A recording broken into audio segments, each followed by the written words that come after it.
Honourable Noor Alam Khan साहब की बात को कॉन्ट्राडिक्ट नहीं करना चाहता, और जिस तरह मैंने कहा कि मैं इसको इन्वेस्टिगेट करूंगा और ख़ुद मैं जनाब नूर आलम खान साहब को इनवाइट करूंगा, रिक्वेस्ट करूंगा कि आके हम बताएंगे, और मुतल्लिका जो अफसरान हैं उनको भी मैं इंशाअल्लाह बुलवाऊंगा। हकीकत यह है जनाब स्पीकर कि जब हमने 3.5 हफ्ते पहले इक़्तिदार संभाला, एक झुर्लू की पैदावार और धांधली की पैदावार हुकूमत से आईनी तरीके से इस मुल्क की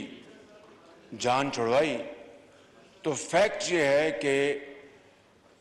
मुल्क के अंदर जो बिजली पैदावार करने वाले जो प्लांट नस्ब हैं उनकी कैपेसिटी डिमांड से अल्हम्दुलिल्लाह ज़्यादा है, और इसका जनाब स्पीकर आपको अच्छी तरह इल्म है। मगर अफसोसनाक बात यह है कि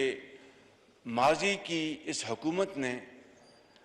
ना तेल वक्त पे मंगवाया, ना गैस वक्त पे मंगवाई, और जब गैस दुनिया की मंडी में सस्ती तरीन थी, $3 पर यूनिट, उन्होंने गैस नहीं मंगवाई और महंगा तेल मंगवाते रहे। और ये पूरी दुनिया जानती है कि वो जो तेल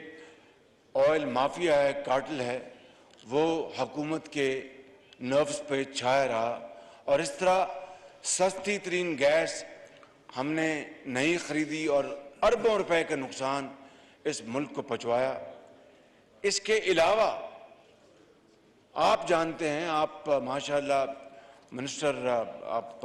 वाटर एंड पावर भी रहे हैं, इस मुल्क के वज़ीर आज़म भी रहे हैं, आपको अच्छी तरह इल्म है कि साल में इन प्लांट्स की रिपेयर मेंटेनेंस होती है।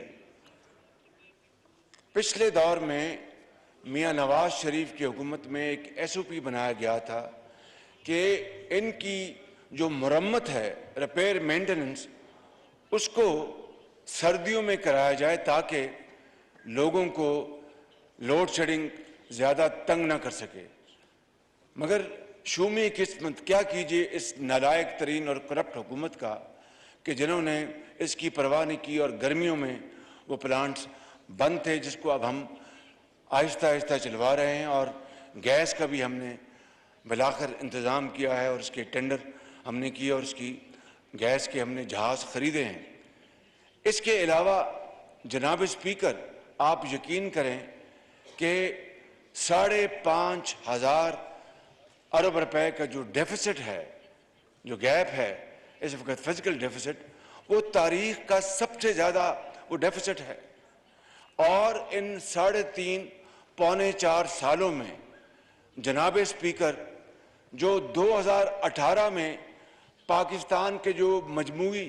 जो कर्जा जात थे, इन पौने 4 सालों में उसमें 80-85% इजाफा कर दिया गया। कर्जे ले लिए गए, मगर एक नई ईंट ना नूर आलम खान साहब के हल्के में नजर आएगी, ना पाकिस्तान के किसी और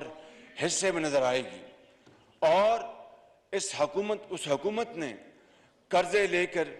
पाकिस्तान की जो आने वाली नस्लें हैं उनको भी मॉर्टगेज कर दिया है। इससे बड़ी जनाब स्पीकर इस मुल्क की बदकिस्मती को और हो नहीं सकती। और फिर कौम का वक्त ज़ाया किया गया, दिन रात चोर और डाकू का जो इन्होंने दिन रात राग अलापा, उससे आज कौम तकसीम दर तकसीम हो चुकी है, जहर घोल दिया गया है। और कल PTI के जो चेयरमैन हैं, उन्होंने जो कल बात की है, वो जनाब स्पीकर वो हौलनाक है, वो इंतहाई ख़तरनाक है। और ये कहा कि नवाब सिराजुद्दौला के जो थे, जो सिपा सलार, वो निकले, वो मीर जाफ़र और मीर सादिक, उसकी बराह रास्त हमारे इदारों के ऊपर इस शख्स ने ये बात करके और ये पाकिस्तान के, मैं कल भी मैंने एक प्रेस कॉन्फ्रेंस प्रेस के लोगों से मैं मिला और मैंने बताया कि वफादारी और गद्दारी के जो सर्टिफिकेट बांटे जा रहे हैं, हमने नेशनल सिक्योरिटी काउंसिल की मीटिंग की, जो सफ़ीर थे पाकिस्तान के अमेरिका में उस वक्त, और मैं ये बात on the floor of the house पे कर रहा हूँ, with fullest responsibility at my command, honourable speaker, Safir साहब ने कहा कि मैंने जो ख़त लिखा था, ख़त में मैंने ये लिखा था कि हमें वो धमकी आमेज गुफ्तगू थी वो, लेकिन ये गद्दारी या साजिश का अंतर कहाँ से निकल आया। ये अल्फाज उस सफ़ीर के हैं जो उस वक़्त अमेरिका में मौजूद थे पाकिस्तान के, और जिन्होंने ये हुकूमत पाकिस्तान को ख़त लिखा था। ख़त NSC में पढ़ा भी गया, और फिर जब एलामिया जारी हुआ तो उसमें जो आखिरी जुमला हर बात कह देता है कि साजिश का कोई दूर दूर तक कोई ना सबूत है, न कोई निशान है। अब अगर धमकी की बात की जाए तो जनाब स्पीकर हेनरी किसिंजर ने मरहूम जुल्फ़िकार अली भुट्टो को एटमी ताकत बनाने के हवाले से क्या कहा था, आप इसको अच्छी तरह जानते हैं। धमकी के हवाले से जब 9/11 हुआ तो आर्मिटेज ने, जो अमेरिकी जो उसको ऑफिशियल थे, उन्होंने पाकिस्तान के उस वक्त के जो ऑफिशियल थे क्या धमकी दी थी, ये भी रिकॉर्ड का हिस्सा है। अगर धमकी की बात की जाए जनाब स्पीकर, तो फिर 1970 में मरहूम याह्या खान को और जो रूसी जो क़यादत थी वो क्या उन्होंने धमकी आमेज ख़त भी लिखा और बातें भी की। और अगर धमकी को ले लें तो हर रोज़ हम हिंदुस्तान की हुकूमत को धमकियाँ देते हैं, वो हमें धमकियाँ देते हैं, तो क्या वो साजिश है। खुद इमरान नियाजी ने यह कहा था कि मोदी को मैं मुबारकबाद देता हूँ, वो आएगा तो कश्मीर का मसला हल होगा। उसने फिर फ़ोन तक ना लिया और फिर अपना अला हज़रत क्यास। ये धमकी की तारीख तो बहुत लंबी है।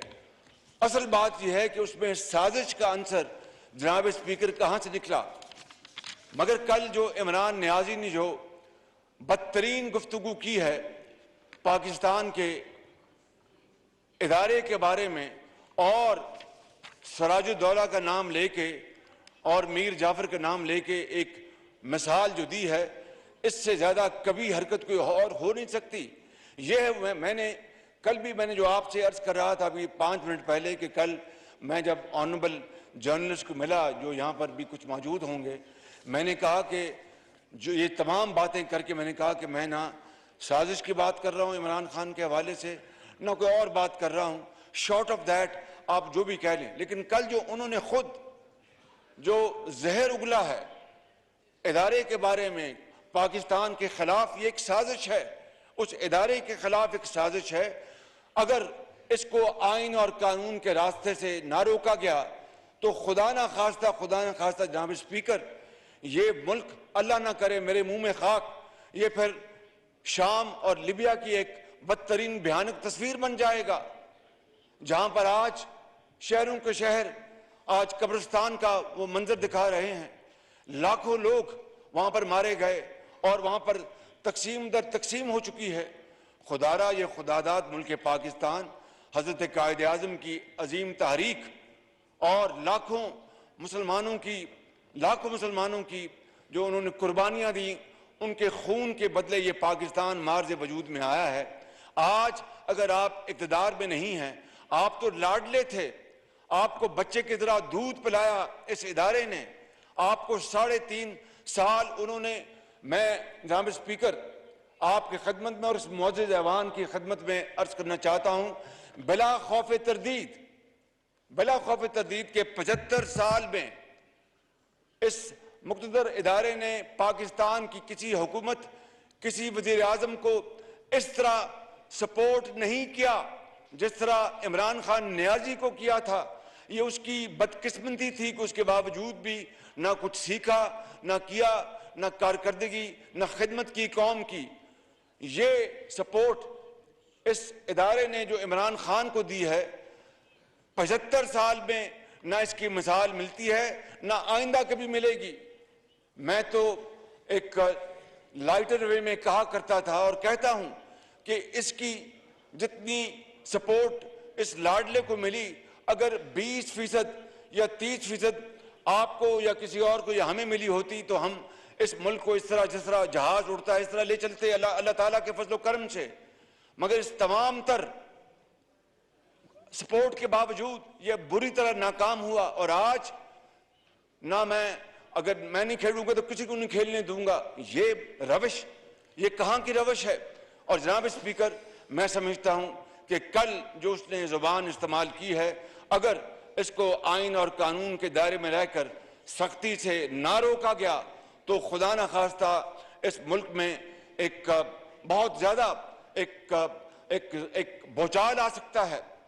ये इस तरफ मुल्क को लेके जाना चाहते हैं कि खुदा न खास्ता ये जो जमहूरियत है, जिसके नतीजे में आज आप स्पीकर के इस मनसब पर बैठे हैं और ये तमाम ऑनरेबल मेंबर्स मुझे कायदे पाकिस्तान मुंतखब किया है, तो ये चाहते हैं कि खुदा न खास्ता ये जमहूरियत खत्म हो जाए, अल्लाह ना करे, और ऐसा निज़ाम आ जाए कि फिर हर तरफ एक शोरिश होगी। लिहाजा मैं आज आपकी खिदमत में और आपके तोसत से इस ऑनरेबल हाउस की खिदमत में अर्ज करना चाहता हूं कि इस बात का भरपूर नोटिस लिया जाए। ये इसलिए मैं नहीं कह रहा कि मैं आज कायदे पाकिस्तान मुंतखब हुआ हूं, मेरी जो सोच है वो पूरी दुनिया जानती है, मगर मैं आज आपको बड़े अदब से ये कहना चाहता हूं कि इस लम्हे को हम कंट्रोल करें, वगरना फिर अगर खुदा न खास्ता अगर बेकाबू हो गया तो फिर कुछ नहीं बचेगा। मैं इन अल्फाज के साथ आपका शुक्रिया अदा करता हूं और फिर एक दफा ऑनरेबल मेंबर को यकीन दिलाता हूं कि मैं इसका नोटिस लूंगा बिजली की बंदिश का, और इंशाअल्लाह जल्द मैं इनको जवाब दिलवाऊंगा। बहुत शुक्रिया।